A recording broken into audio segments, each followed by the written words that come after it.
next slide. So I wanted to first start, I told Pam I didn't want her to take the time to read my bio because we would go through and introduce ourselves a little. So as I mentioned, my name is Alex Waters. I'm actually from Iowa, born and raised my whole life.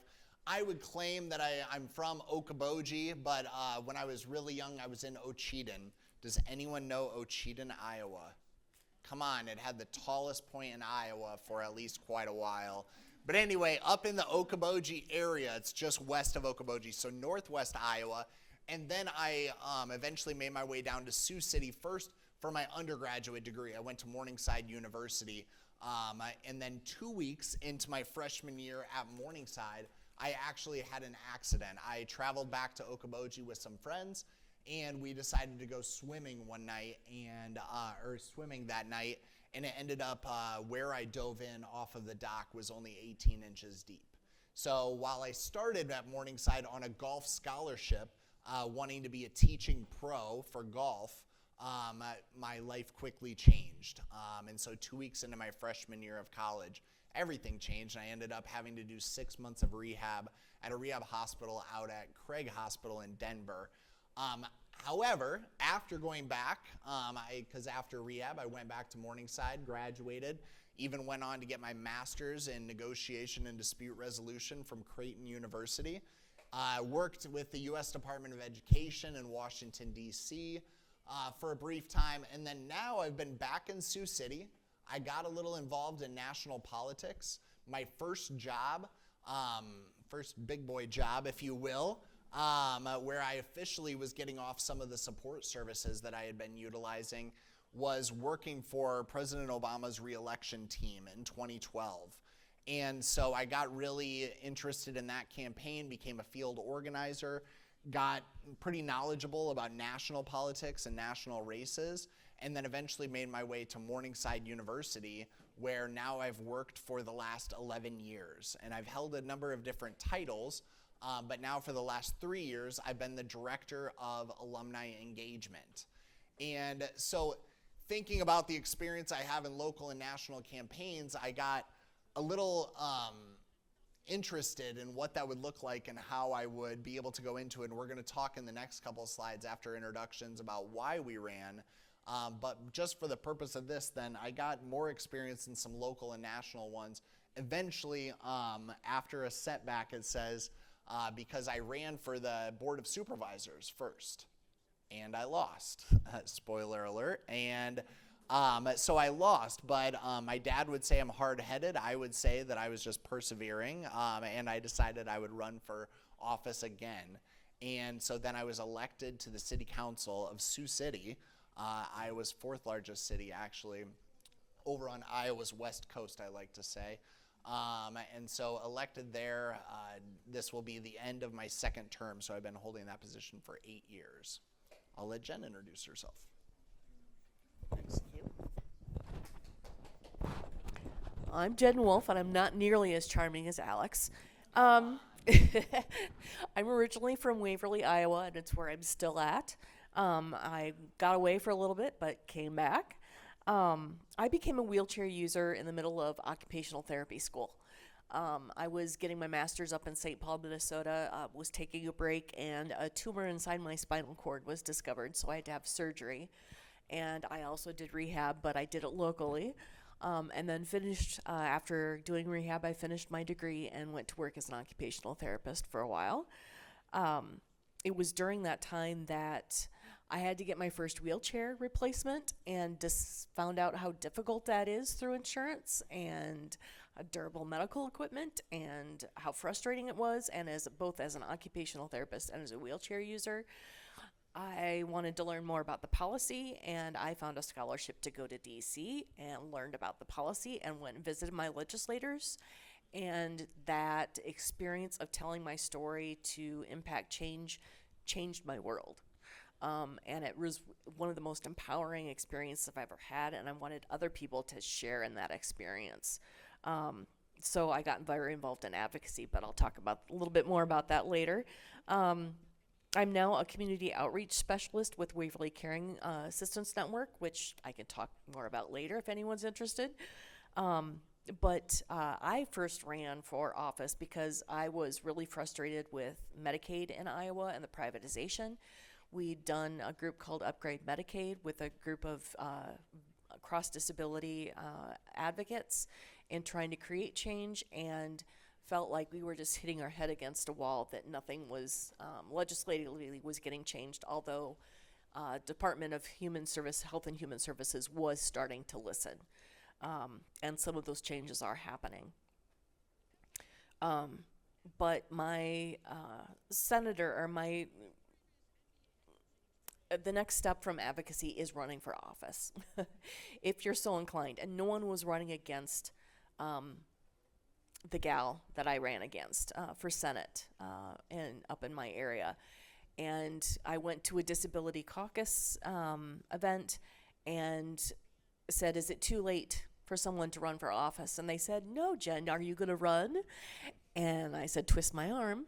And I knew going into it that I was probably not going to win, but it was an opportunity to let more of my community know about the care crisis going on in Iowa. And so that alone made it worth it. About a year later, the gal in my ward was moving out of the ward, and she said, have you ever considered running for city council? And I said, no, and I'm not sure I run for office again, but tell me more. So I decided to run for city council and won that, and I'm in my second year, so I am still learning on my feet. But let's go to why we ran for office. All right, I'll start on that one. So why I ran for city council. As Jen kind of alluded to, we all have different reasons that we might get into public service, and as happens often, I think people don't see themselves doing so. You might be sitting here thinking there's no way I would ever run for office, and I know Jen and I probably were in that same boat, that we didn't necessarily see each other or see ourselves as doing that either. But my why, or why I chose to finally do this, is I remembered in 2012 meeting so many people on that campaign that I was volunteering with that had similar stories to mine, that were frustrated, that were experiencing things and injustices that they saw that could be better and should be better in their community. And I'll never forget, in 2012, after we were successful, we re-elected the president, we were on a national call. And I forget if it was David Plouffe or Axelrod, one of those national spokespeople for the president on his team, his personal team.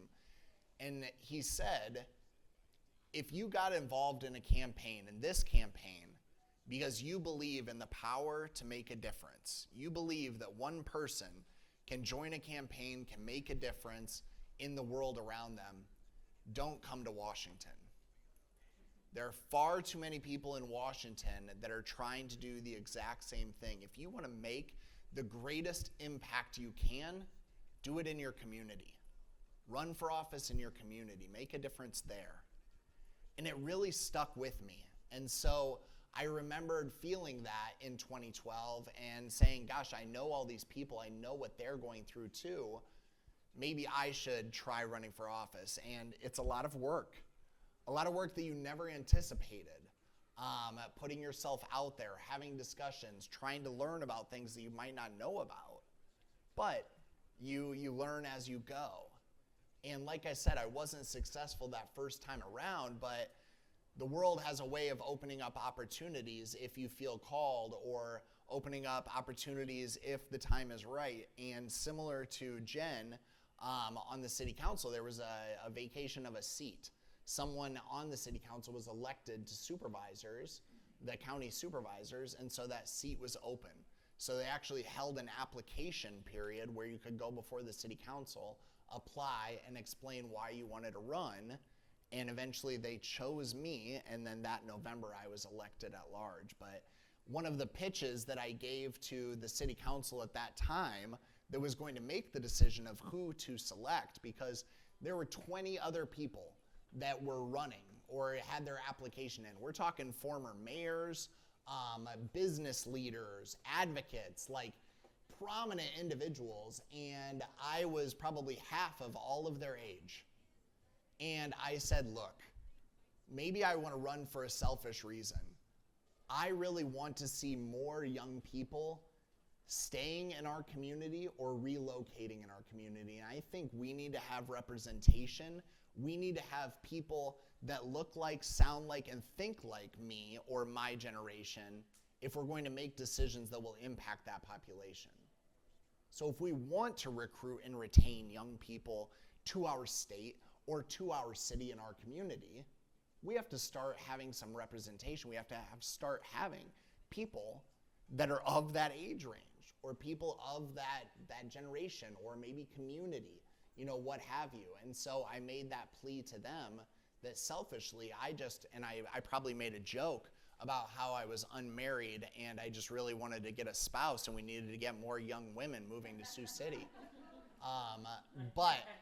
But it was one of those where ultimately they then selected me, and then I was able to get that experience and move on. But why I became more of an advocate as an elected official is similar to what Jen was saying with Medicaid.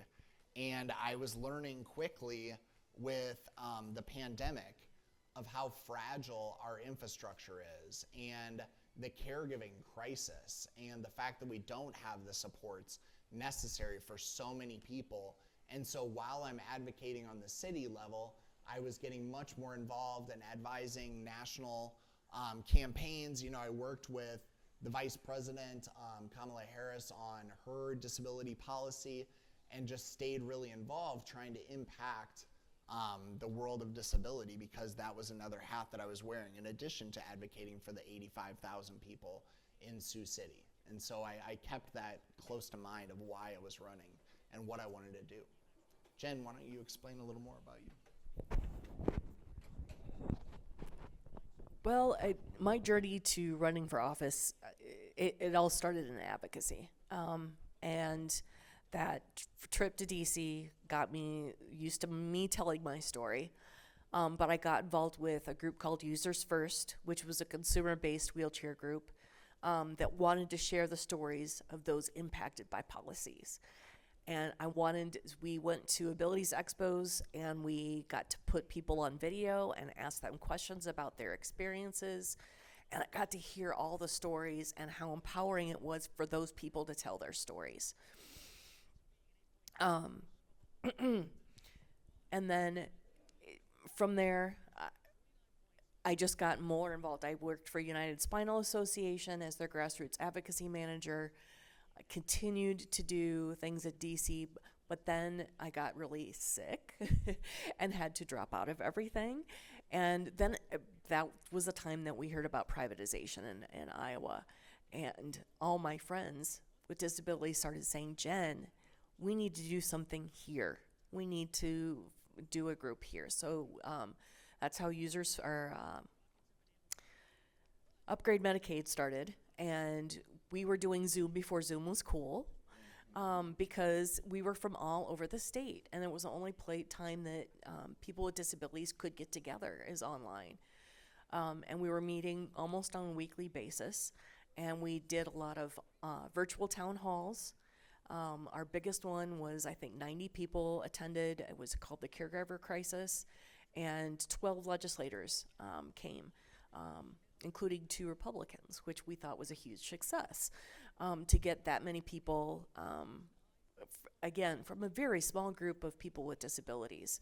But it was really fun to build that group, and I still see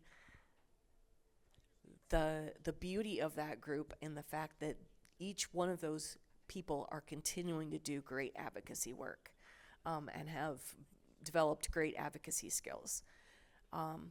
In that experience of hearing people's stories, not enough, every time we talk to a legislator, we are educating them. They do not know the day-to-day experience of the typical person with disability or a caregiver. They hear a lot from lobbyists, a lot of people with lots of money. They do not hear enough from us to know how those policies impact us. And so the biggest part for me running for any office was the importance of listening to constituents. And so I held, what did we call them? Care conversations across the district. So I could hear from the constituents what they were caring about, what was important to them, which was really, really good experience. And especially post-COVID, it was great to re-meet my community that way. And then for running for city council, my folks, my mom who's with me today, I live with my folks, and my folks are aging, and they are my caregivers. I don't need a lot of his help, but I do need some. And with them aging, I am concerned about staying in my community and getting the help that I need. But I also don't always feel part of my community because of my disability. And I wanted to make sure that my community feels like home to everyone who lives there. And so running for city council was really, really important to feel like it's my home, and to really learn about the issues going on in my community.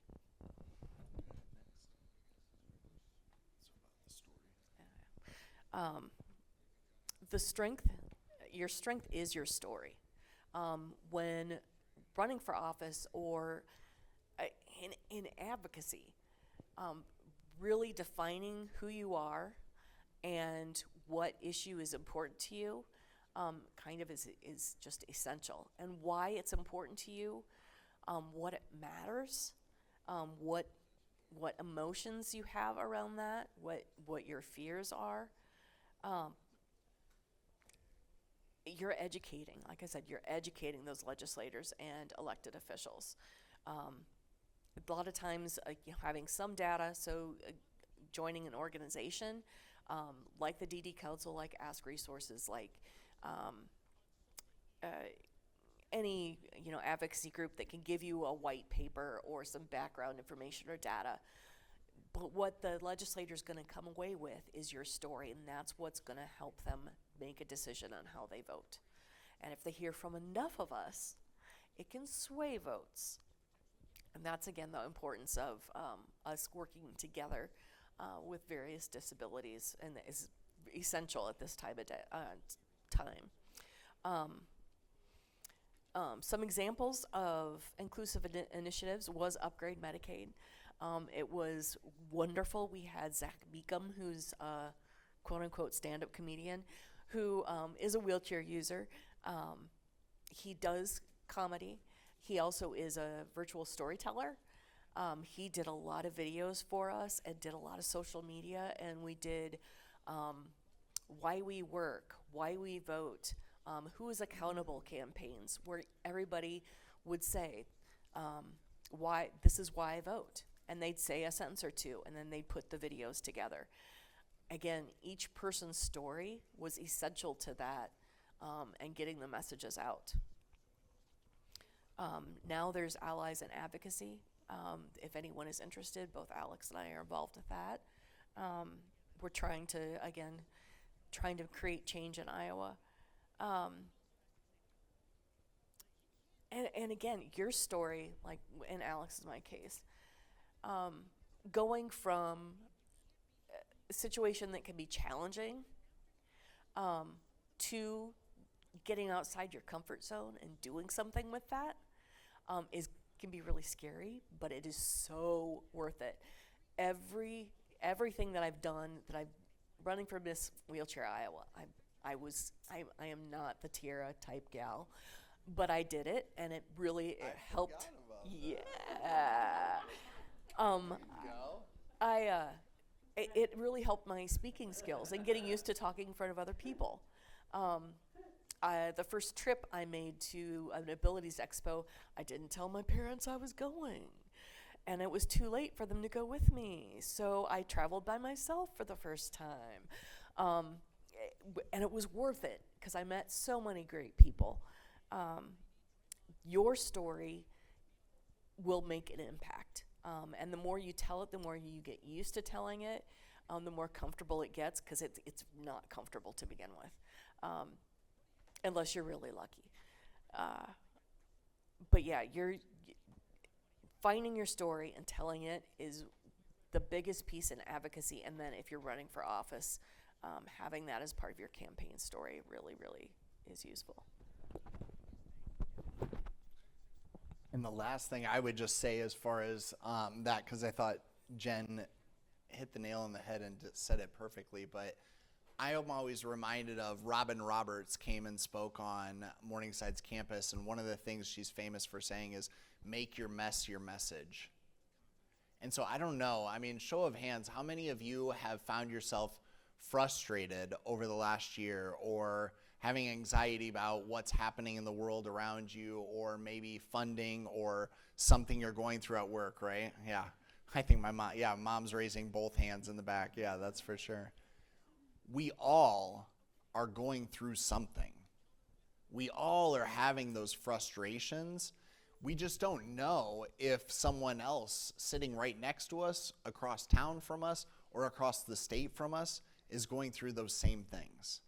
And when you share your story, like Jen said, and you band together, that's when it truly can become powerful and really make a difference. Next slide, please. Next, we wanted to talk just a little bit about why representation matters. Why is that important? Why having diverse backgrounds, whether it's people with disabilities or all different abilities, or just different communities in general, why that matters and how that can make a difference.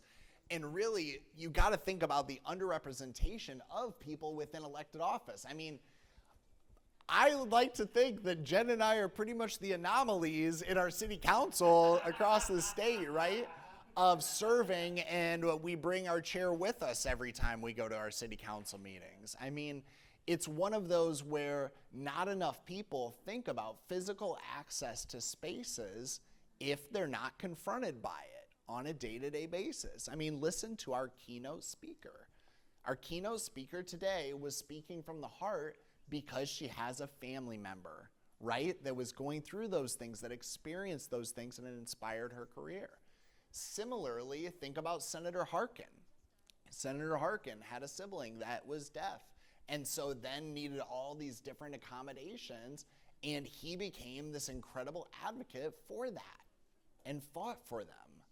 And it can be such a beautiful story, and I think those diverse perspectives lead to policies that create change, right? You're not going to be able to create change. I always tell people, whether it's policies at the city level, the state level, even organizations, look, you can be ignorant to something. You might not know something, but once it's brought to your attention, that's when you should want to change it. And so sometimes those inclusive policies or those changes about whether it's a physical space or an accommodation that needs to be made, maybe they're not made initially because there isn't a person being able to voice that or say, hey, this is needed. An example I use all the time is when I was first elected to the city council, I remember, we would coordinate with our Chamber of Commerce all the time. Well, our Chamber of Commerce had a conference room that they hosted a lot of meals in, a lot of discussions in. It was in the basement of their building. They did not have an elevator in that building. And so it wasn't until I was on the city council that they then were thinking, wow, like we wanted to remodel this building, but we didn't even think about an elevator or the necessary, to have the need to have that. And then eventually they did go through with that remodel. They installed an elevator in that building, what had never been done before. But you think about curb cuts in your community. You think about access to public spaces. I mean, we were talking before in the last session about just different changes that can be made at the city level. The amount of push buttons to get in and out of buildings, businesses, places now in Sioux City, I would love to see a graph showing from when I took office to now, because if nothing else, at least I know that people with limited abilities are able to get in and out of spaces a little more easily. And it wouldn't be possible if you didn't have those diverse perspectives. And so while I'm looking into the audience and I'm not seeing any other necessarily full-time wheelchair users such as Jen and I, think about the diverse voice that you represent. whether you're a parent, whether you're an advocate, whether you're involved in one specific community, that is unique in itself. We're not saying that just because, you know, we have this physical mobility disability, like that we're the only audience that I'm saying. I'm saying we all have that unique story or perspective, and that can sometimes lead to such better policies. And so I think that when those policies, when you focus on them, it can make real life impact and prioritize those accessibility things and support, just like I spoke about, whether it's access to buildings, whether it's having adult changing tables at some of our parks, you know, and things like that. Being able to install those and work on those are real life examples of what you're able to do when you start having those conversations and become an advocate, whether it's with an organization like we said or as an elected official. Next slide.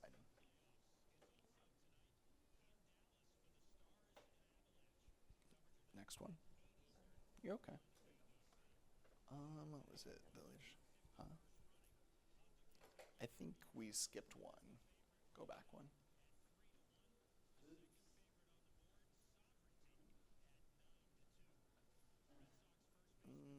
The order must be different. Click that. Let me see the slide. Okay, next. Hit the space bar. Oh, okay. It's not showing one of our slides. Not showing that one. So we'll bounce into building off leadership skills, and then if it doesn't show that, we'll pull it up and just talk about that. So with building the leadership skills, I'll touch on a couple of these because I know Jen led into it, and then I'll let her finish the last couple. The first one I would say is looking for organizations that mean something to you. Jen talked about those disability organizations. I know when I was in Sioux City and prior to 2020, I wasn't as involved in the disability community, but I was still serving in elected office, but I was involved in other nonprofits. You know, how many of you have served on a board or a commission or a volunteer group? Yeah? Yeah, so quite a few of you, right, have been involved. And then I think when you become involved, like we gave examples over on the right of the disability or the Developmental Disability Council, the ARC, those things, or just things in your community. I was involved in Camp High Hopes. I was involved in Siouxland Grow at that point, so it's the Young Professionals Organization. Those types of things, you develop some of those leadership skills. You start then, once you become a member, asking to be on that committee, the board, a board of directors, maybe you hold a leadership position within that. Then it makes that running for office just a little bit easier. And so whether you're on a committee specifically or maybe you're advocating at a greater level on behalf of that organization, it makes it easier. And then these last two I think are really important for what you've touched on. Again, the importance of learning to tell your story, practicing it, getting used to telling it, because people remember if you tell a great story.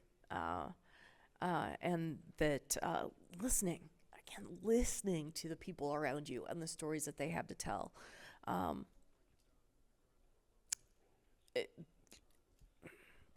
It does, whether it's a group you're involved with or running for office, knowing what it is that other people care about so you can work on those policies too, is really important. I wanted to go back to representation matters. We automatically, with disabilities and caregivers, have to think outside the box on a regular basis because our society and environment isn't built for us. And so that is really, really needed in organizations and in elected office. People who do think outside of the box and think differently. Or problem solvers. Yeah, problem solvers, exactly. Next slide.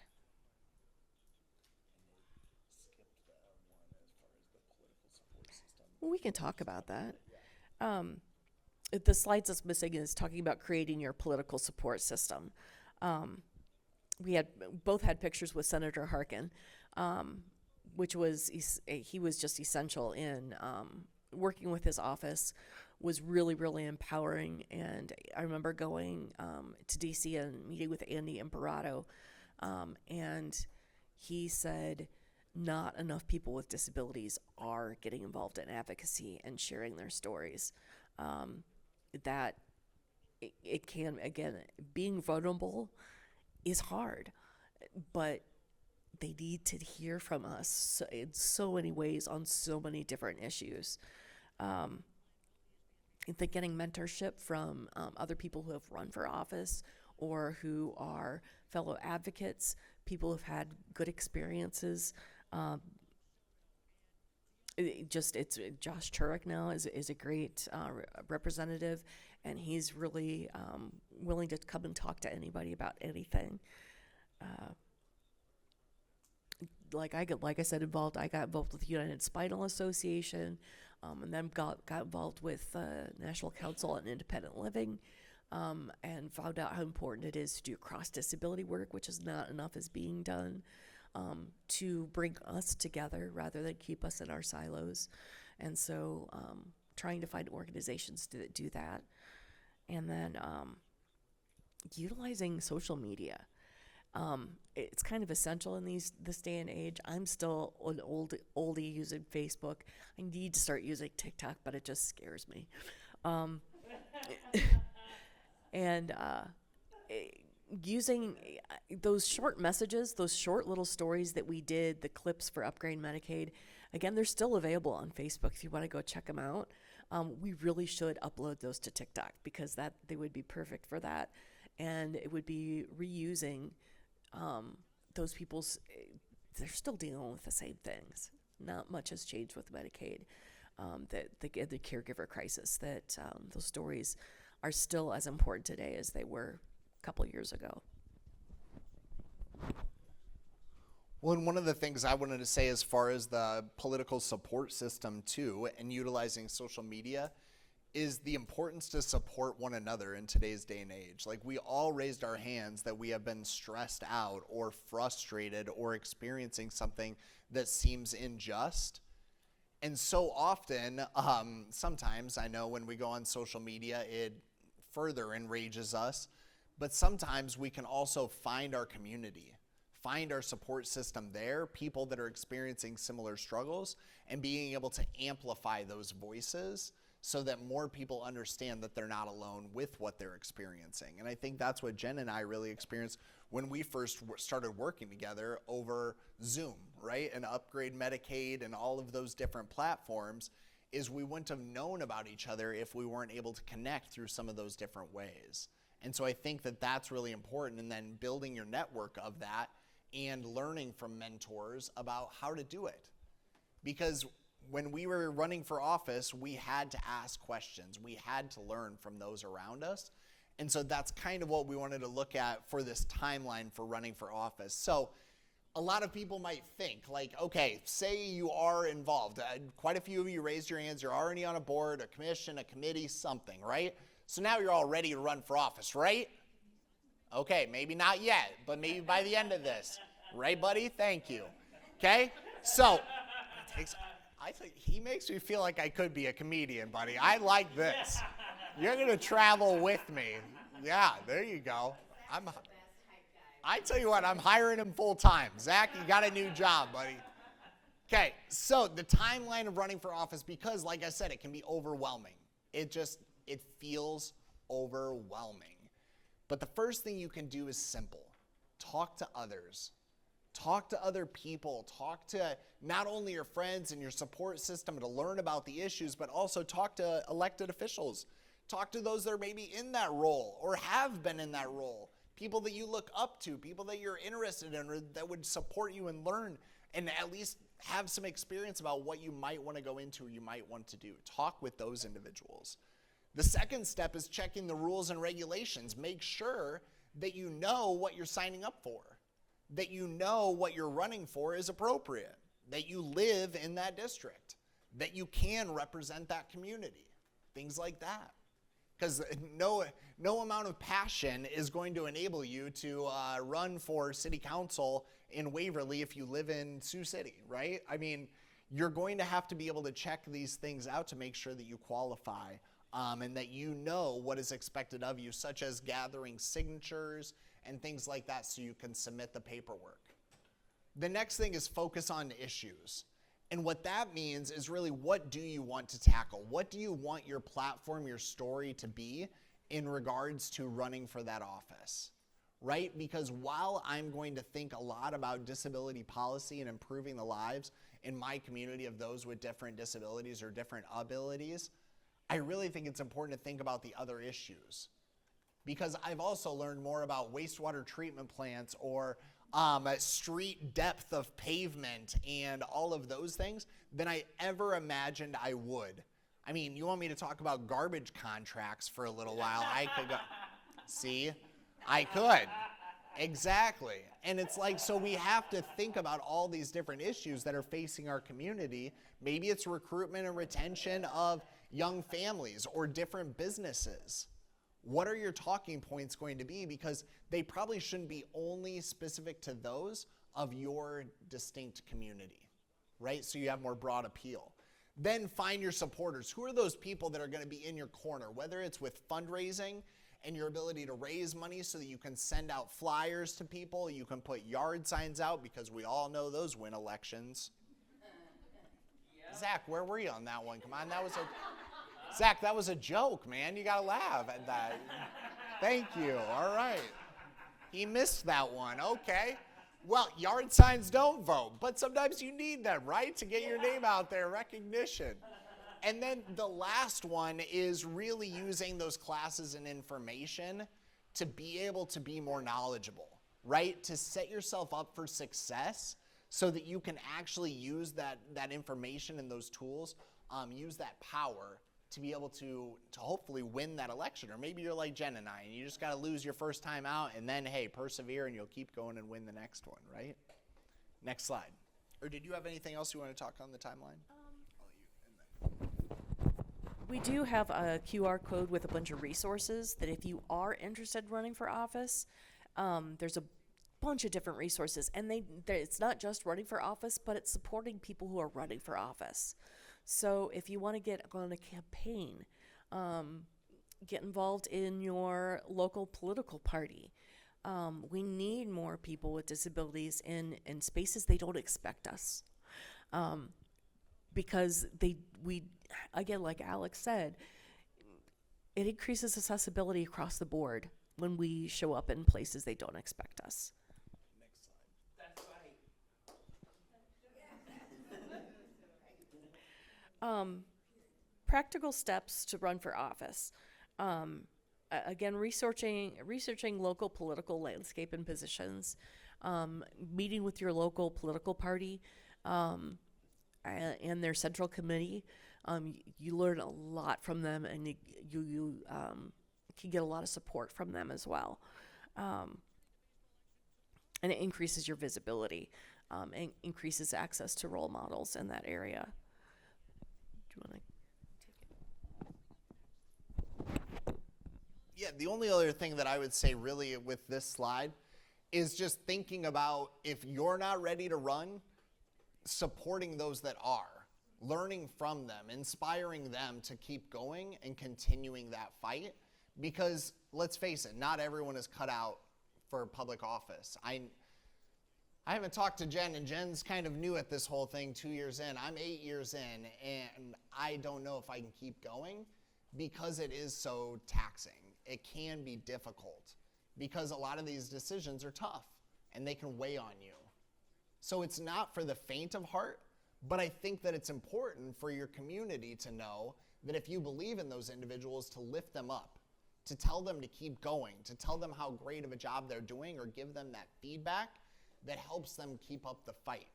And so creating that culture and making sure that people know they're appreciative of your efforts, I think is really important in today's day and age, where it seems like people just want to share their negativity or their criticisms. So do that.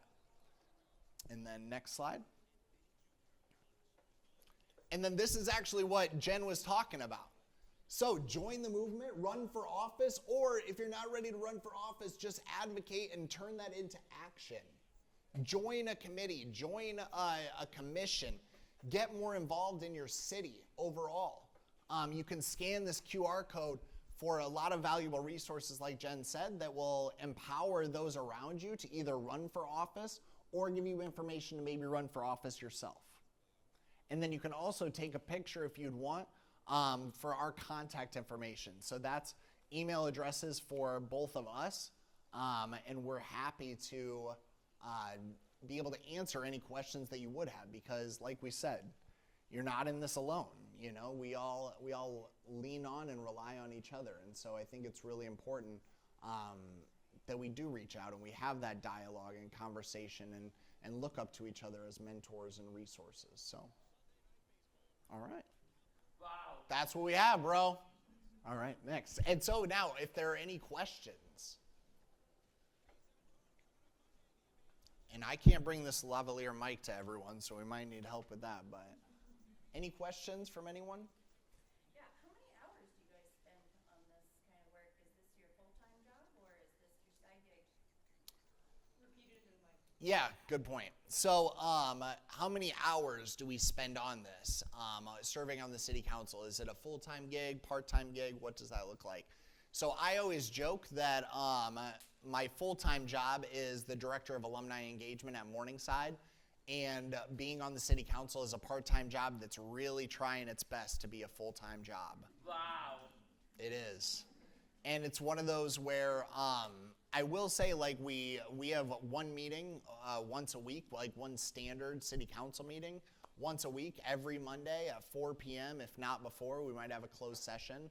So I would say every Monday at the least is 40 minutes, 50 minutes, and at the most is a couple hours, few hours. But then you have committee meetings throughout the week.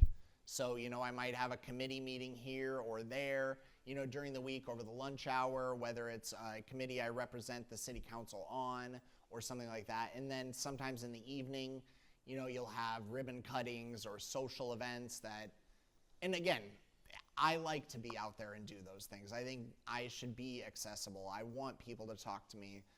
Not just in the supermarket, but I want to be at the events. You know, I want to be talking to people and hear what their concerns are. And so if I had to give you a number, I mean, 20 hours a week, I think is, if you're doing an average, you know what I mean, over the course of things, because sometimes it's way more. At times it's kind of a lighter week, and so, you know, you don't have as many meetings. But the other thing I would say, I don't know about Jen, but we get our, every Monday we have those meetings. Well, we're briefed on what we're gonna vote on. And my dad serves on the city council in Arnold's Park, Iowa, a very small community. So we always compare notes and laugh about the fact that his agenda is like 4 pages, and mine, yeah. And my agenda, like probably the shortest agenda I've ever seen, is maybe like 85 pages. And the longest is probably like 400 and some pages. So now, granted, and that I get that on Thursday at 4 p.m. and I have to be ready to vote on things Monday at 4 p.m. So my Sundays are usually a lot of reading and going over material and reaching out to city staff. Now I don't have to read it word for word, you know, verbatim. I don't have to do that, because a lot of it is just contractual language, you know, or contracts and proof of insurance, things like that. But you should be knowledgeable about those things, about what you're agreeing to, what you're voting for. So I don't know, Jen, what about you? Mine's a smaller town, less responsibilities, but still 5 to 10 hours a week. And it's weekly meetings, commission meetings. I'm in the Human Equity and Diversity and the Municipal Housing committees, and those are at least once a month. Again, trying to be out in the community as much as possible. Went to a fashion show from the Rotary Club this week, which is, that's the fun stuff. Yeah. In a fashion? No, they had stairs. But that's the fun stuff, is getting to you know, meet the community. And in spite of hearing some negative, overall there's much more support in the community, positively. which is refreshing. They had to put a ramp on the dais in city council because of me. And they're like, we would have never thought of that until we had somebody run with a disability. Well, it's time to be thinking that way. Uh-huh. Uh-huh. Oh, yeah, I get like $70 every meeting I'm at. 70. Yeah. A little bit.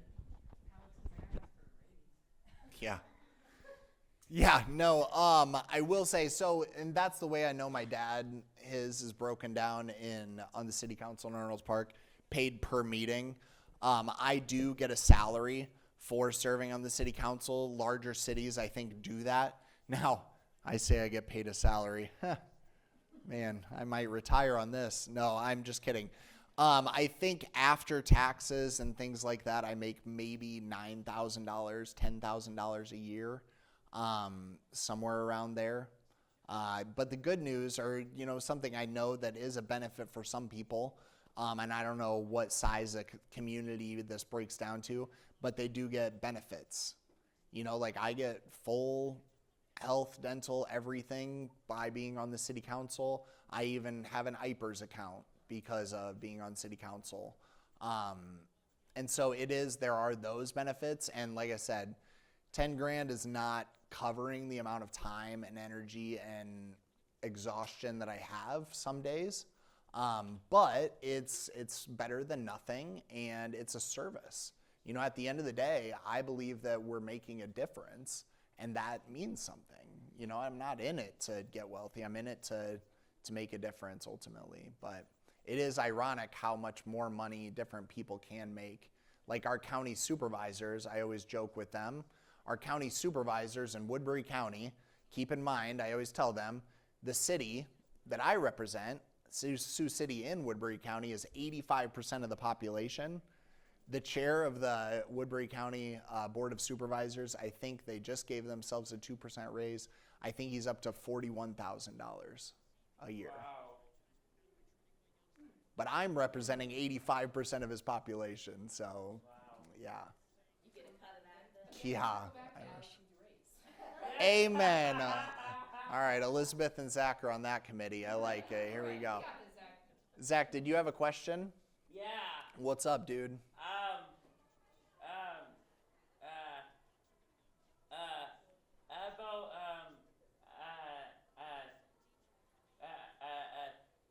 Medicaid for me is that my mom called Blue Cross Blue Shield many times. Yo.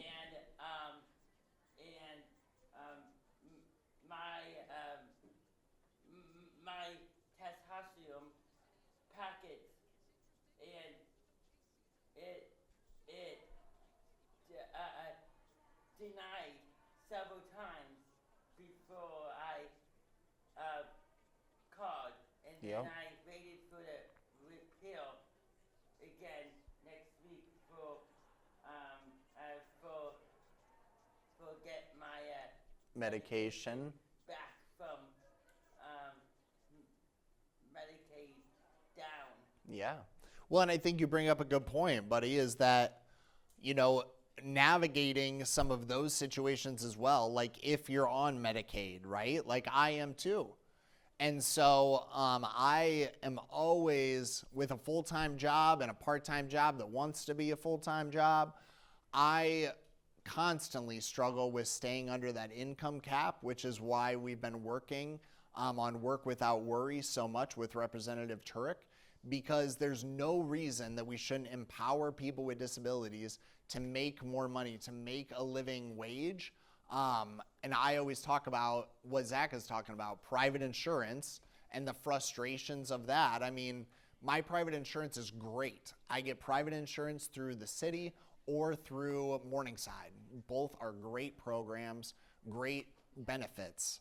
But the reality of that is they pay for 90% or a lion's share of all my needs. Medicaid is the only one covering my day-to-day cares, my personal care or my nursing needs and things like that. And so I have to stay on Medicaid because private insurance calls that custodial care. And so I'm endlessly in that fight and in that struggle. So we're trying to work through some of that systems, but that's the frustration too. And I mean, the good news, and I know Jen probably feels this as well, is now as elected officials, at least we have the ear of a lot of our counterparts, right? I mean, I at least can set up meetings with the governor's office, or, you know, like I go with our Chamber of Commerce, or now I advocate enough, they know me. And so I can get myself into those meetings and have those conversations to hopefully make a difference. You know, I'm not the governor, I'm not a senator, I'm not a state rep, but I think, well, thank you.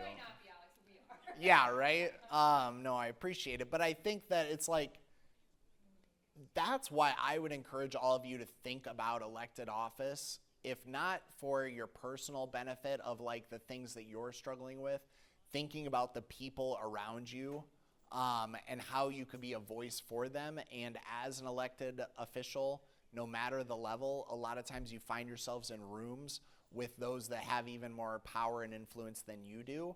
And if you bring something to their attention, sometimes that can make a big difference too. It's the butterfly effect, right? It's that small ripple that ends up making a large one. So anything you wanted to hop in, or any other questions? Thank you. Hey, thank you, buddy. Oh, you have a question? One more?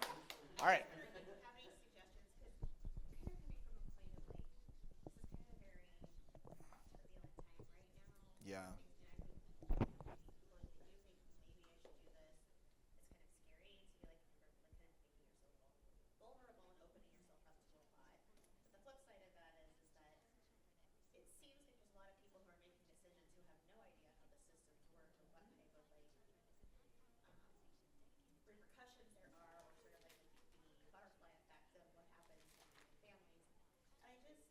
And I don't know, like, or feeling like I don't know about garbage contracts.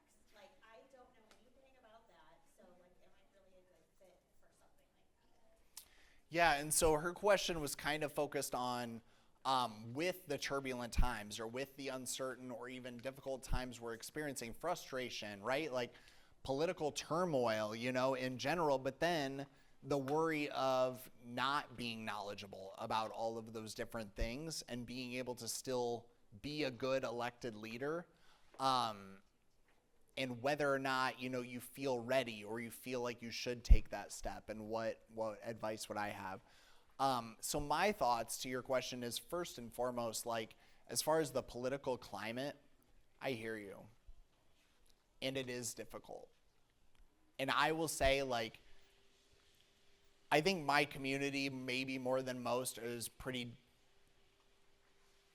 self-deprecating is the word that I use a lot, is that we're really critical of ourselves and hard on ourselves, hard on our elected officials, even though we have a lot of really good things going. And so it's tough to face that headwind. But I think that, in my opinion, you kind of have to be a beacon of light. I always think of Gandhi's quote, "Be the change you wish to see in the world."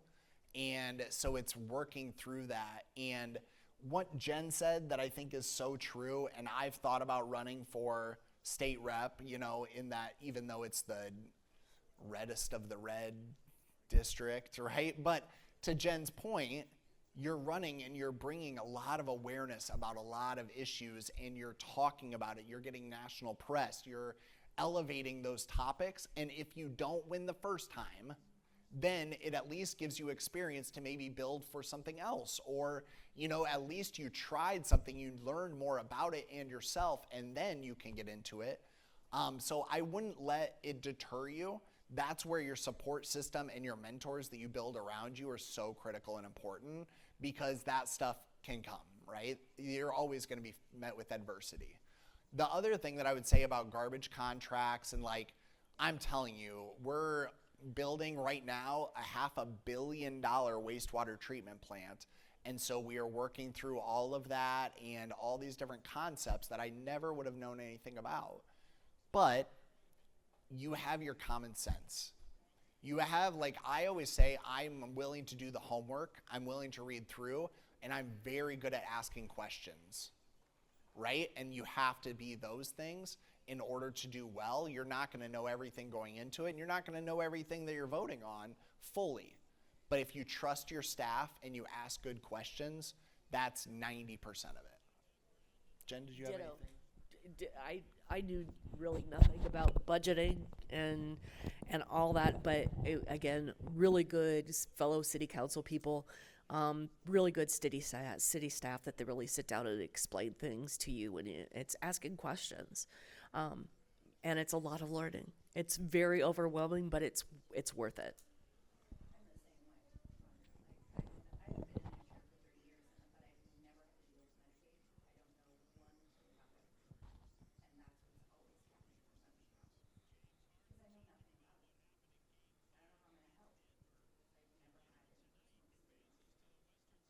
But you have lots of other experience that is worth it. And I know Elizabeth is going to get on me because it's already out of time, but I just wanted to say, to that point of not being knowledgeable, like you can't discount your experience. Like I said, we all have a lens through which we see the world, and that impacts your ability. I mean, think about, even, I always say this with, if you're a wheelchair user, like, you are a nonstop problem solver. You are like nonstop figuring out a way. And it's the same, I mean, whether you're blind, whether you're deaf, whether you have a diagnosis, I mean, you are navigating a world that was not made for you. And, or if you're struggling as a parent or something else, I mean, they're all complex issues and you navigate them well. So why in the world do you think you wouldn't navigate something complicated like this, you know? I would be able to, but that, I mean, 30 years, I'm tired of educating. I'm tired. Oh, amen, amen. Well, it's, Amen. So I'm not yeah, sure if I want another 30 years yeah, of that at a bigger level in my community. yeah. I hear you too, but that's why I would say then get involved in a community organization or committee that can maybe influence but not be as demanding of your time. All right, with that, Elizabeth is going to like come up and snatch this mic from my hand. So We're going to go take turns. You want an extra minute? It's yours. hey, there we go. Oh, we got one more question then. What do you got? At your level, have you received any threats or things that make you concerned about the safety of you or your family? So the question was, at my level, if I've received any threats or things like that at that level. No, I've never received like a physical threat or anything.